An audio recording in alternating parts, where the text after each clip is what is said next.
आज एक तिजोरी थी पांडवों के पास में, उसमें बड़े बड़े मुकुट, अस्त्र शस्त्र ये रखे हुए थे।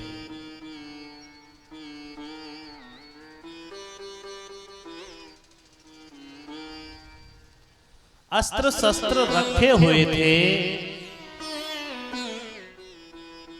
आज राजा परीक्षित ने उस ही कमरे को खोल लिया, एक मणियों से जड़ित मुकुट को रखा देखा और सोचा कि कितना सुंदर मुकुट है, सोने का मुकुट है, मणियां इसमें जड़ी हुई है, हीरा जवाहरात इसमें जड़े हुए हैं, क्यों ना मैं आज इसी मुकुट को पहनूं। वो जरासंध का मुकुट था। जरासंध से छीन करके वो मुकुट रखा हुआ था। आज राजा आखेट खेलने के लिए उसी मुकुट को पहन करके जंगल की ओर जाता है। और जंगल में क्या देखता है?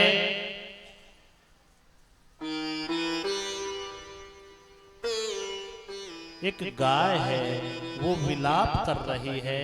उसके पास में एक बैल खड़ा है जिसके 3 पैर कटे हुए हैं, एक पैर पर वो बैल खड़ा हुआ है। और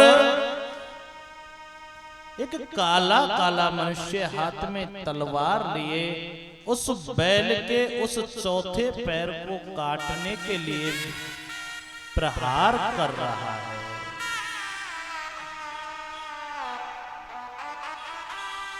जब राजा परीक्षित ने ये देखा कि मेरे राज्य में और एक गौ पर अत्याचार हो रहा है, चिल्लाकर कहने लगे, अरे दुष्ट, कौन है तू? जजा तुझे ये भी खबर नहीं थी कि किसके राज्य में खड़ा है। राजा परीक्षित का, मेरी माताओं, ऐसा राज्य था कि गाय भी उसी घाट पर पानी पीती थी और शेर भी, सिंह भी उसी घाट पर पानी पीता था। किसी प्रकार की कोई हिंसा नाम की तो चीज ही नहीं थी।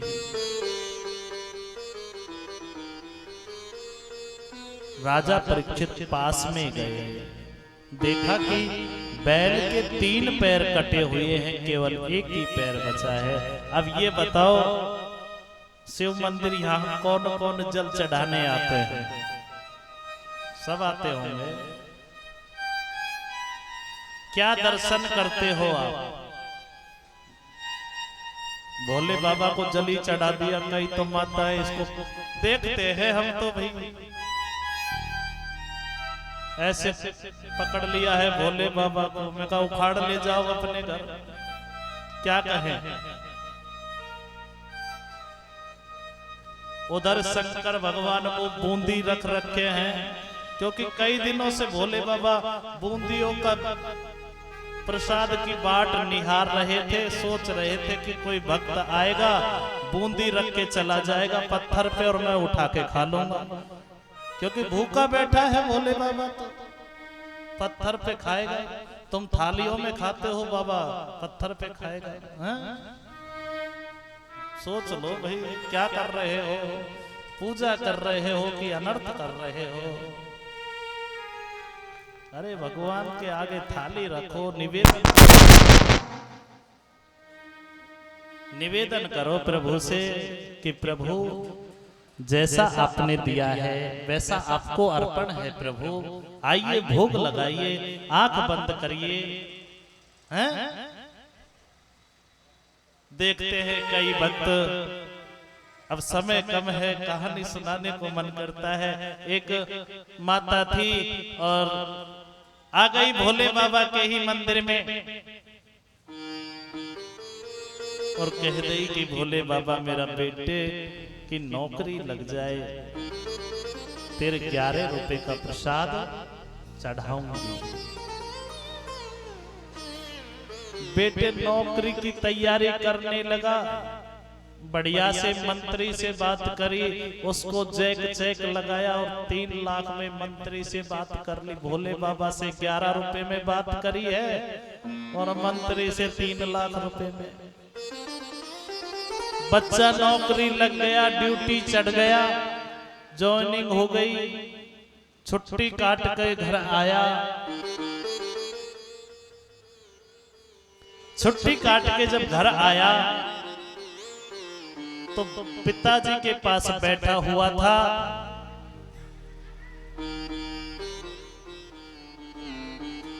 ये फल मत डालो, ये और ज्यादा आ जाएंगे।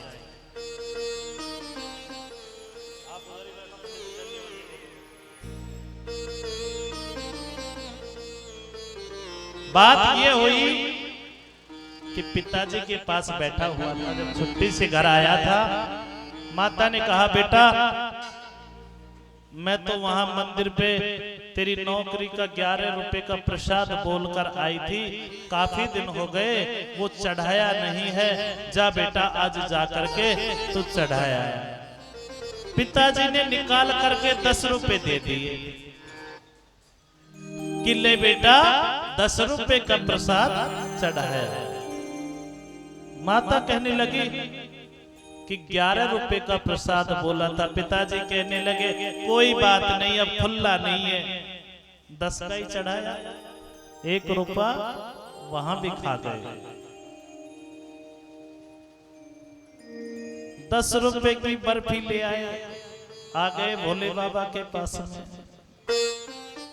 और थोड़ी सी उसमें से बर्फी ली और भोले बाबा के मुंह पे ऐसे लगा दी, चिपका दी और बाकी की जो बर्फी बची बांटने का काम नहीं है, खुद ही डकार गए। चढ़ गया भोले बाबा का प्रसाद है। कैसी भ्रांति हो गई है लोगों के। कुछ माता बहनों को देखते हैं, कुछ बड़े बुजुर्ग भी ये करते हैं कि थाली आ जाती है भोजन की सामने खाने के लिए और उसमें से छोटा सा टुकड़ा तोड़ करके रोटी में से सब्जी वगैरह में लगा करके और थाली से नीचे रख देते हैं। रखते हैं ना, देखते हैं हम तो, क्योंकि इधर उधर भोजन करते तो घूमते ही हैं। अब आप जरा सोचिए कि आप तो इतने लाड साहब के बच्चे हो कि आप थाली में भोजन कर रहे हो। मेरा ठाकुर क्या इतना भूखा है कि आपका नीचे रखा हुआ भोजन करने आएगा? जिस प्रकार से वो रख रखे हैं, देखो बूंदी, जिसने भी रखे हैं समझ जाना।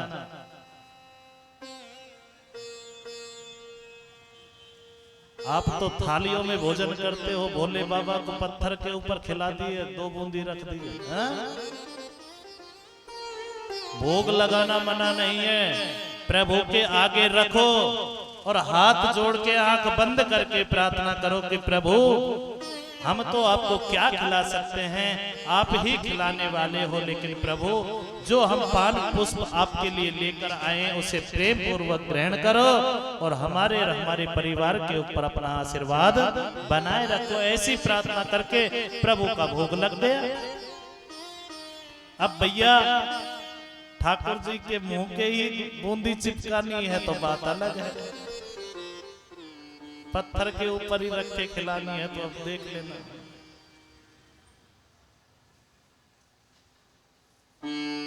अच्छा, भोले बाबा के मंदिर सब आते हो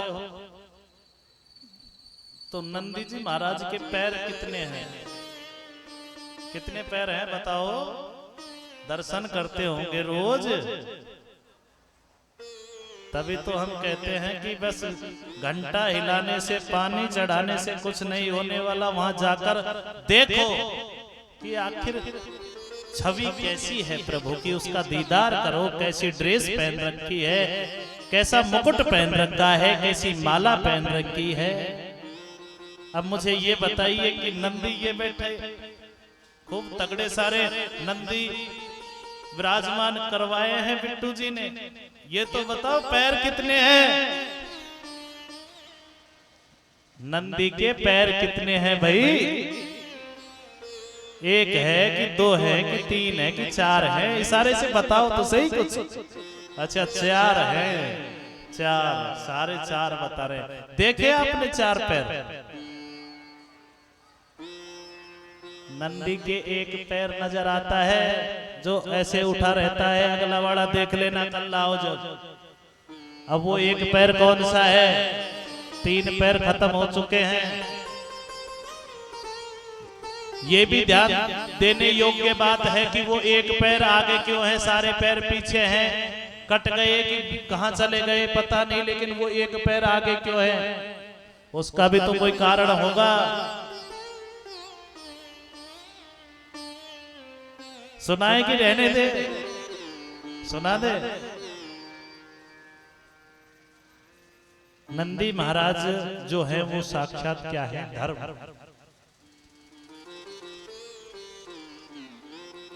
और धर्म के कितने पैर हैं? चार। सत्य, गिनते रहना, सत्य, दया, दान और धर्म।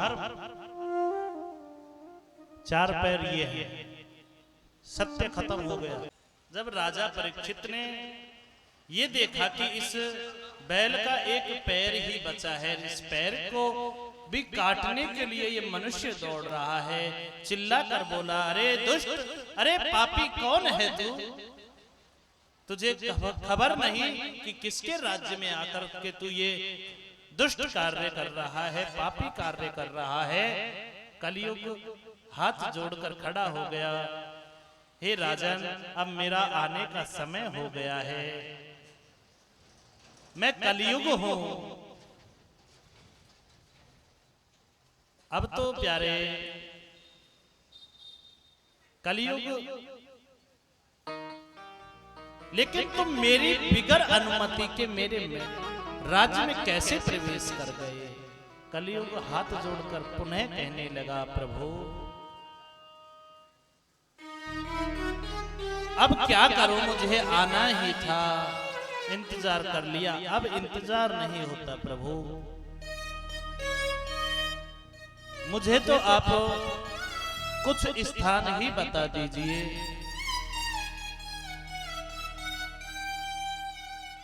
कि मैं कहां कहां निवास करूं। जैसा आप कहोगे मैं वैसा ही करूंगा।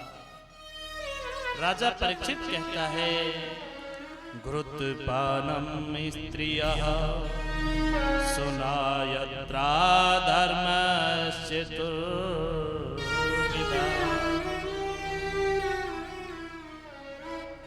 घृतपानम स्त्रीपुरा, जहां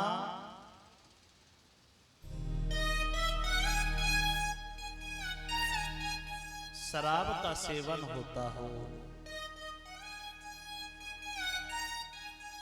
मद्रापान जहां किया जाता है, वहां पर तुम्हारा वास होगा।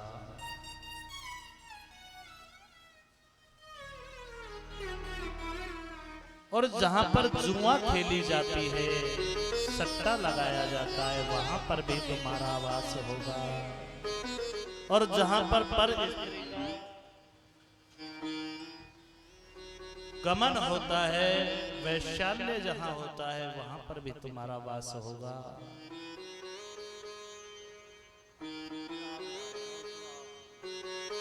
अब तो प्यारे कलियुग हाथ जोड़कर खड़ा हो गया, प्रभु ये जो स्थान आपने बताए हैं, ये सब अच्छी जगह नहीं है, सब बुरी बुरी जगह बताई है। कोई एक जगह मुझे अच्छी भी बता दो ना। राजा परीक्षित को दया आ गई, और जैसे ही दया आई, राजा परीक्षित ने कह दिया, धातु नाम अस्मि कांचनम।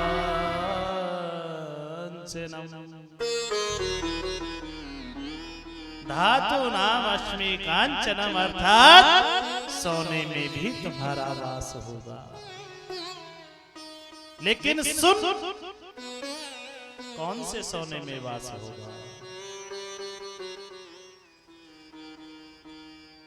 जो छल कपट से चोरी करके किसी से छीना हुआ झपटा हुआ सोना जो है, पाप कमाई से जो खरीदा हुआ सोना है, उसमें भी तेरा वास होगा। अब यहां पर पंडित जी सुबह कहते होंगे यजमान से, हिरण्यगर्भ दक्षिणायाम समर्पयामि नमः। हिरण्यगर्भ का अर्थ होता है कि सोने में प्रभु का भी वास है, मां लक्ष्मी का भी वास है। फिर जब कलयुग और मेरे प्रभु एक साथ कैसे रह सकते हैं?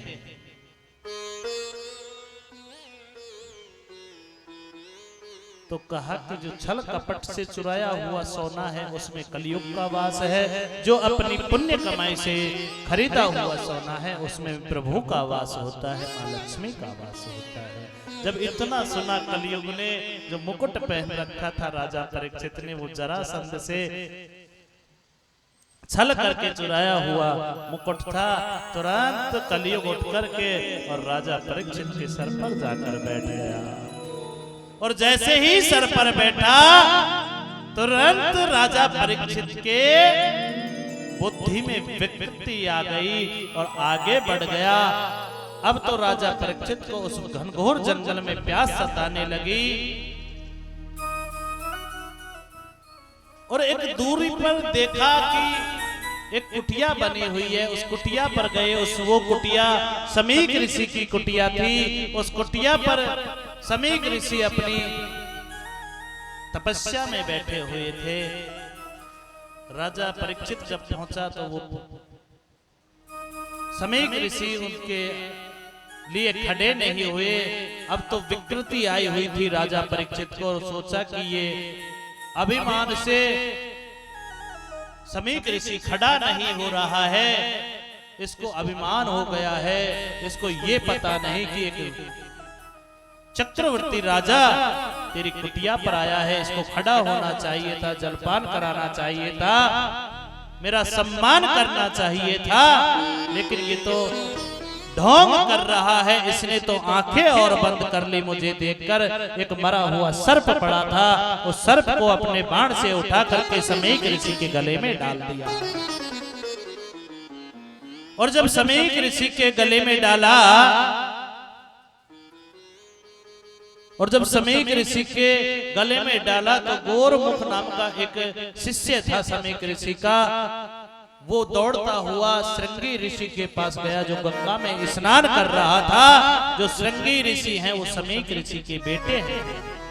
और कह दिया, अरे श्रृंगी, तू यहाँ सरोवर में स्नान कर रहा है, उधर तेरे पिताजी का अपमान हो रहा है। एक पता नहीं किसने तेरे पिताजी के गले में मरा हुआ सर्प पटक दिया है। श्रृंगी ऋषि ने जब इतना सुना तो सरोवर से जल लिया और संकल्प किया और श्राप दे दिया कि जिसने भी ये अनहोनी घटना करी है, इन्होंने घटना करी है, मैं श्राप देता हूं कि यही जो सर्प है वो तक्षक बनकर 7 दिन में उसी मनुष्य को डस लेगा जिसने मेरे पिताजी के गले में ये सर्प डाला है। यही सर्प तक्षक बनकर 7वें दिन उसे डस लेगा और उसकी मृत्यु हो जाएगी। श्राप लग गया राजा परीक्षित को। जब राजा परीक्षित अपने महलों में पहुंचा और महल में पहुंच करके वो मुकुट उतारा तो याद आ गया, अरे परीक्षित तूने ये क्या कर दिया। जब कलयुग सर से उतर गया तो पश्चाताप किया, अरे तूने ये कितना घोर अन्याय कर दिया। अब तो दौड़ता हुआ समीक ऋषि के आश्रम की तरफ नंगे पैरों ही दौड़ रहा है राजा परीक्षित। उधर श्रृंगी ऋषि समीक ऋषि के पास आ गए और कहने लगे, पिताजी, जिसने आपका अपमान किया है मैंने श्राप दे दिया है कि उसकी 7वें दिन तक्षक नाग के खाने से मृत्यु हो जाएगी।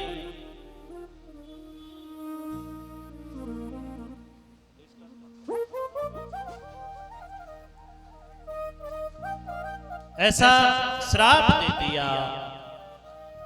अब श्रृंगी ऋषि से समेक ऋषि कहने लगे, बेटा संत तो संत होते हैं, संतों को श्राप से क्या मतलब, वो खुद ही पश्चाताप कर लेता। इतने में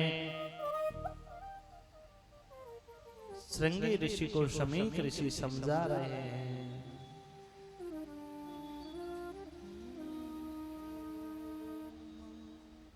ओ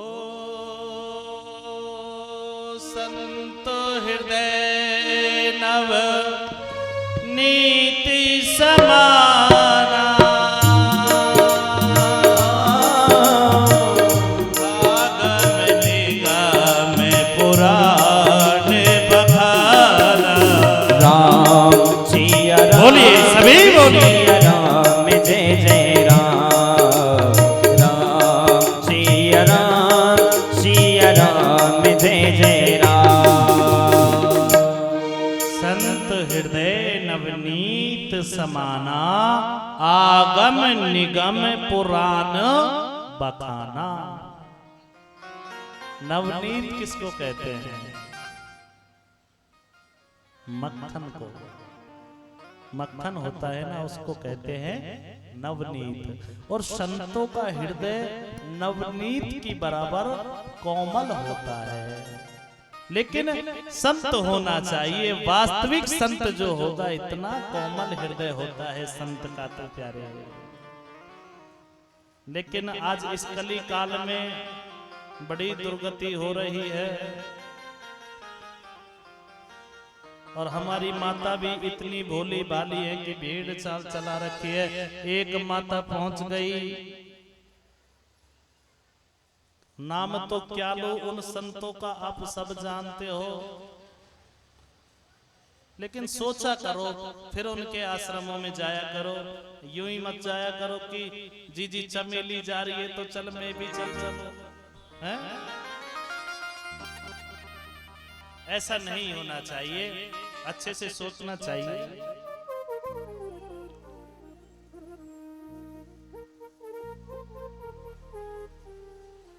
अब तो सभी संत, इतने में राजा परीक्षित समीक ऋषि के पास में आ गया, चरणों में गिर गया, गिड़गिड़ाने लगा और कहने लगा कि अब तो मैं इस श्राप से दुखी नहीं हूं, मुझे तो प्रसन्नता है। अब मुझे ये तो पता चल गया कि 7 दिन तक मेरा कुछ नहीं हो सकता, 7वें दिन ही मेरी मृत्यु होने वाली है। 7 दिन में तो मैं अपनी मुक्ति का उपाय ढूंढ लूंगा।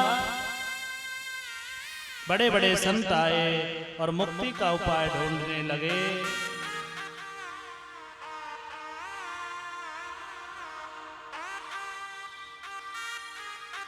इधर में 88,000 ऋषि नैमिषारण्य क्षेत्र में बैठे हुए हैं। सौनकादिक ऋषि, सनत सनंदन सनत कुमार सभी बैठे हुए हैं। बड़ी बड़ी हजारों वर्ष की उम्र के महात्मा लोग बैठे हुए हैं। आज उसी सभा में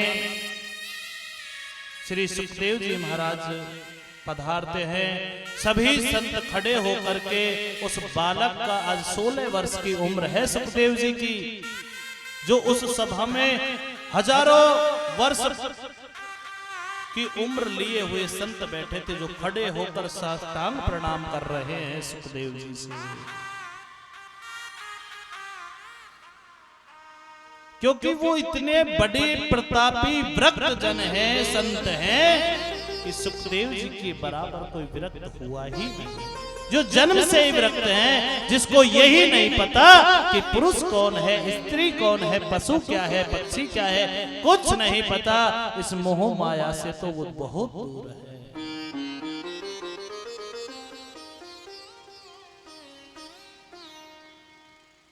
आज हस्तिनापुर का इंद्रप्रस्थ का दोनों का राज्य दे दिया है राजा परीक्षित ने अपने बेटे को, राज तिलक करके, और श्रीमद् भागवत की तैयारी करने लगे।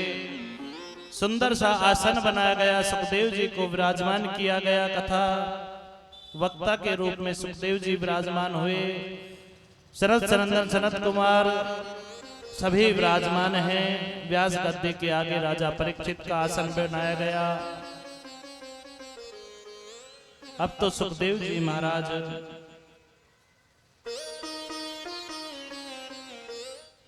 बड़ा सुंदर उपदेश दे रहे हैं राजा परीक्षित को कि श्वास श्वास पे राम भज,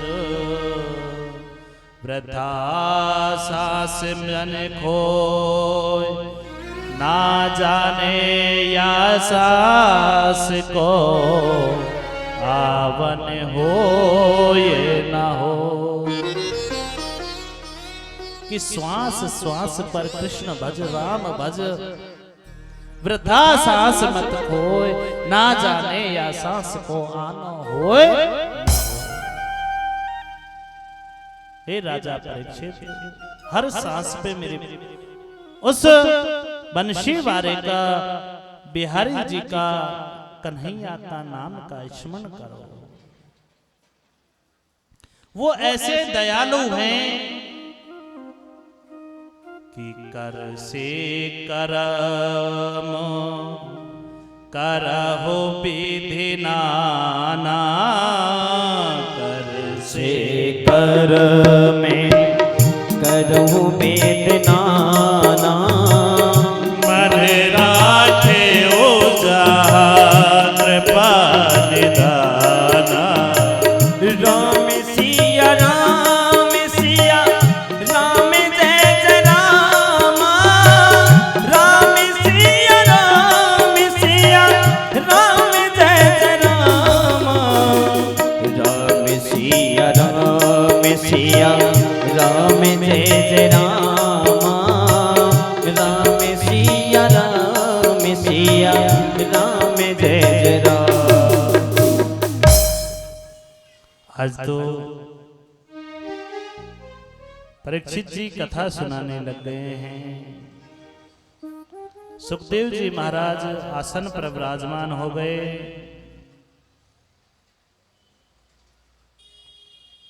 यहां पर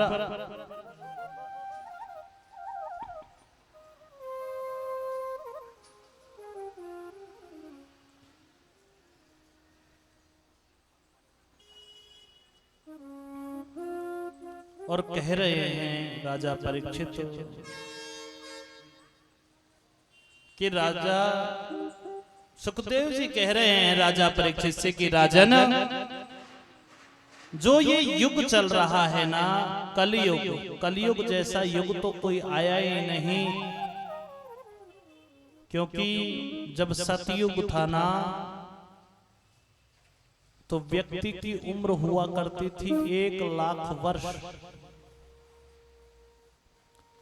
लेकिन प्रभु की तपस्या करते करते दीमक लग जाती थी शरीर में, लेकिन प्रभु का दर्शन नहीं होता था। उसके बाद युग आता है त्रेता। त्रेता में मनुष्य की उम्र थी, 1 0 हटा दो 1,00,000 से कितनी बच गई? गणित कमजोर है, हमारी संस्कृत अच्छी है, बताओ। 1,00,000 में से 1 0 हटा देंगे तो कितना बचेगा? 10,000। 10,000 वर्ष उम्र थी त्रेता में। वहां भी व्यक्ति काफी तपस्या करते थे, लेकिन प्रभु का दीदार नहीं होता था। बड़ा विचित्र था। उसके बाद में कौन सा युग आता है? द्वापर। द्वापर में 1 0 और हट गई, कितनी बच गई उम्र? 1,000। 1,000 उम्र में भी व्यक्ति को प्रभु की प्राप्ति के लिए बड़ी कठिन तपस्या करनी पड़ती थी। और अब चल रहा है भैया कलयुग। कलयुग में 1 0 और हट गई, कितनी हो गई? 100 वर्ष। मनुष्य की उम्र कलयुग में 100 वर्ष बताई है। और जैसे जैसे कलयुग और आगे बढ़ेगा, उम्र घटती चली जाएगी, घटते घटते 50-60 वर्ष रह गई है। कोई बड़ा बुजुर्ग होगा जो 100 साल के पास में पहुंचता है। हम जैसे तो 50-60 की उम्र में ही गोविंदाय नमो नमः है। और कलयुग में ऐसा बताया गया है कि जब घोर कलयुग आ जाएगा ना, तो 13 वर्ष की बच्ची नानी बन जाएगी। 13 वर्ष की उम्र में वो सब कुछ कर लेगी। आप सोच लो जरा, वो नानी बन जाएगी। 14-15 वर्ष की उम्र में गोविंदाय नमो नमः हो जाएगी। लेकिन कलयुग जैसा कोई युग नहीं आने वाला। क्यों?